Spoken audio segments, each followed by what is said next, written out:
l'équipe malienne très faible on leur a permis d'avoir des situations c'est pas normal loolu il faut que ñu liggéeyaat ko gën a soxor parce que loolu yëpp ci milieu de terrain bi lay déparé soo nangoo foofu gagner combat bi keneen ko du ci jot ba mën a toucher attaquant foofu la lépp di nekk. mais défense bi doyen tamit des fois bu ñu yoree bal da nga doo gis tamit milieu de terrain bi aussi ñu génn pour laajte Gana daf ko doon def mais tey parce que Koulibaly loolu moo ko doon réeral am na benn action boo xamante ni xool gisul ba finalement sax tout est des Maliens yi am fa benn occasion. soo xoolee gisuloo da ngay wàññeeku. loolu moom Koulibaly 2 fois am na sax benn dribble boo xam ne mu ngi dribble ji di dugg ci biir nit ñi c'était pas la peine tey Maliens yi imposé wuñu loolu comme dañ ñuy xaar. saa yoo wàññeekoo ñu tabaxaat ñoom ñu ngi taxaw di yoot amul fenn fu ñu ñeme ñëw songuñu pour matt ñu wala pour ñëw agresser ñu ils ont été plus que doux plus que gentils donc il faut rester patient Koulibaly amoo droit ci loolu Moussa Niakhaté lui a montré chaque fois que moom libre na touché na El Hadj Malick su compliqué Pape def benn mouvement wala Gana ci intervalle bi mu jox leen su compliqué mu dellu ci ginnaaw wala dellu ci Koulibaly soo amul appel c'est vrai que yenn saa yi su gars yi nekkul en mouvement laajuñu la dellool ci ginnaaw rek dara xewul rien ne peut nous arriver parce que li gënoon metti nag mooy ci médiane bi nga yàkkamti passe ba ñu dog ko ba attaqué ñu heureusement que Crépin a été très bon sur la vitesse pour mun a dem dabi ji sinaayu ko mais ça c'est des cadeaux yoo xam ne boo ko joxee équipe yu am doole dootoo leen gisaat dootoo leen gisaat dinañ yegg di nga jël but après nekk fa nag di daw loolu moom du suñ cër. En tout cas il y a plein d'enseignements à apprendre sur le match d'aujourd'hui malgré la victoire et encore c'est toujours bien ci victoire nga jàng nga mettre ñëpp en face de la responsabilité ne leen saa ñoo gagné mais lii ak lii comme ça bu suba man benn moment vraiment j'ai eu peur ma ne est-ce que seytaane wu Côte d'Ivoire duñu dalaat. dernier minute arbitre di siffle fin du match. gars yi suñu xel dalul.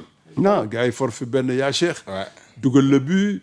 nga dem ñu wéeru bañ jigi jara excellent waat loo dóor mu génne ko ba ngeen dem série après doo xam luy xew quoi.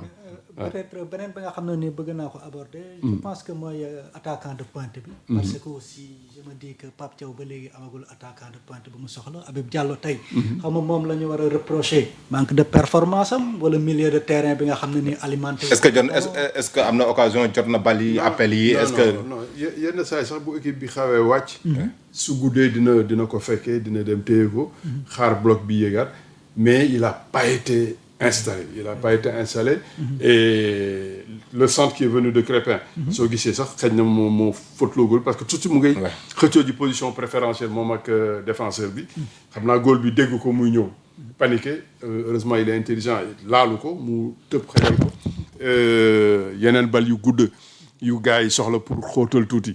il a été là pour pouvoir garder la balle attendre que le bloc revienne bon il a fait un match juste correct parce que on peut pas dire sur le plan offensif qu'on a été très très tranchant donc être déjà correct c'est déjà pas mal. mais attaquant de pointe doyen Assane bu verticalité amul pour mu def liggéeyam aussi est-ce que dina yomb. on n'a pas été très bon ci rapidité de jeu bi nga xam ne dinañ mun a bett nit ñi ba moom ñu mun ko passe mu dem vers les buts. parce que loolu yëpp chaque fois que ñu ñëw foofu après c'est lent après il y a la maîtrise mais il y a jamais la surprise bi war a tax moom mu mun a bokk ci kenn ku ñu bettu ñu leen benn yoon chaque fois Sadio soo amee balam son défenseur est en face ça veut dire que donc ils défendent bien amul benn yoon bu mu jot bal ci dos de la défense. pour ñu mun leen surprendre donc moom il a eu un match compliqué par rapport ak alimentation yi ñu ko waroon defal donc moi je pense que c'est pas lui qu'on doit reprocher beaucoup de choses. On va parler des changements du côté du Sénégal le coaching de Pape Thiaw parce que c'est venu à la 62e minute. mais ci carton yi parce que ñaar ñi njëkk a génn ñëpp dañu am carton. et un match comme ça boo xamante ne équipe Mali dafa am déjà carton rouge. est-ce que déjà c'est normal que Sénégal jël autant de cartons jaunes doyen Assane Sène mais par rapport ak changement yi Habib Diarra l'entrée de Pathé Ciss et l'entrée de Lamine Camara à la place de Pape Gueye. c'est les deux prestations ci milieu de terrain bi Pathé Ciss ak Lamine Camara mais les cartons jaunes yi nga xamante ne Sénégal moo ëppale carton jaune que Mali te d'habitude Mali moo battre déjà record de carton jaune ci CAN bi mais gis nañ que ne Sénégal a pris beaucoup de cartons. Ouais, mais xaw ma ñaata lañ leen di ëppale mais bon Ibrahima Mbaye son carton il est pas bon loolu sax CAF normalement bu ñu visionné war nañ ko dindi. Il sort complètement du marquage pour bañ a laal waa ji le gars glisse tout seul il tombe carton.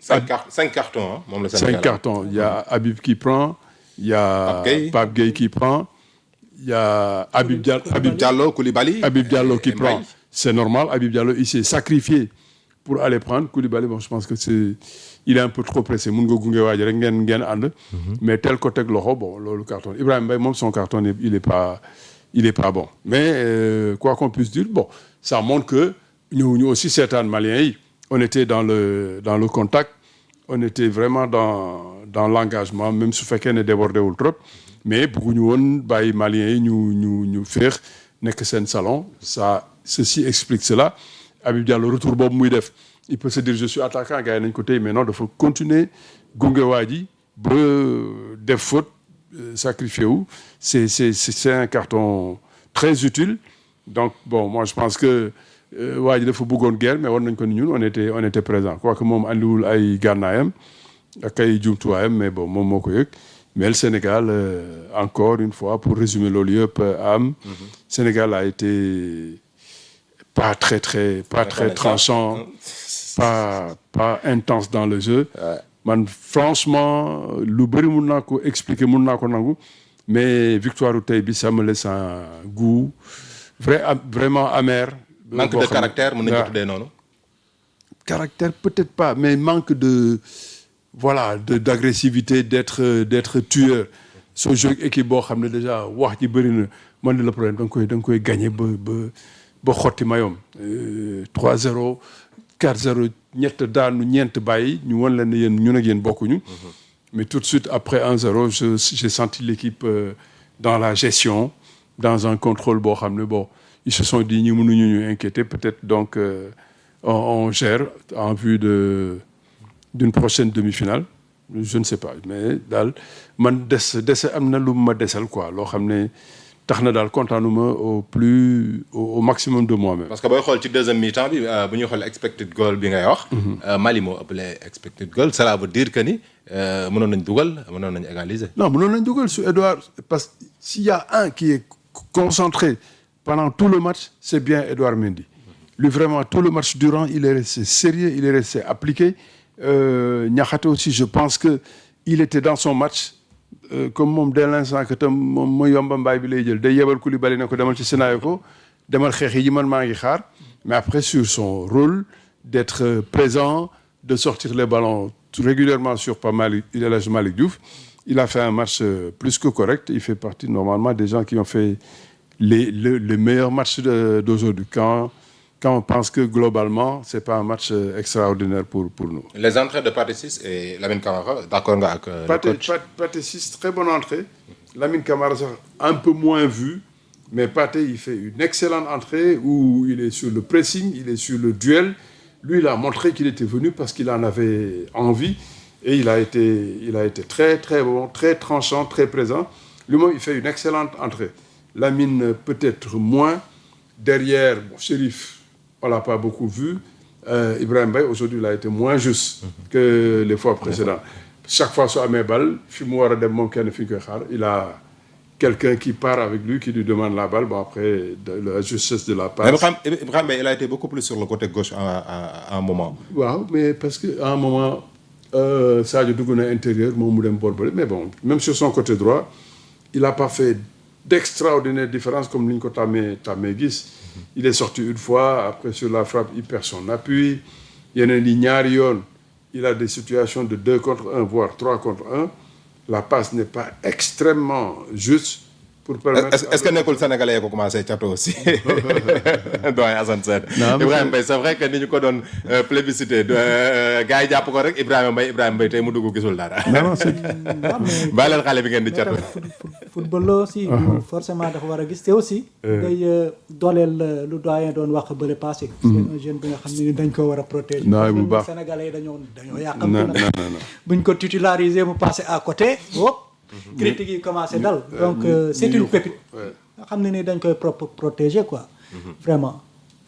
Alors on rappelle donc Sénégal moom moo qualifié mooy première équipe qualifiée ci Coupe d'Afrique bi on attend de voir la rencontre Égypte ak Côte d'Ivoire donc ku fa gagné. waaw demain donc ku fa gagné moom la Sénégal di am et Sénégal reste à Tanger donc demi-finale bi. Tanger lay am donc loolu je pense que déjà c'est une très bonne chose. am nañu temps pour gën a parfaire c'est vrai que ba léegi nii on n'a pas encore trouvé notre attaquant à pointe.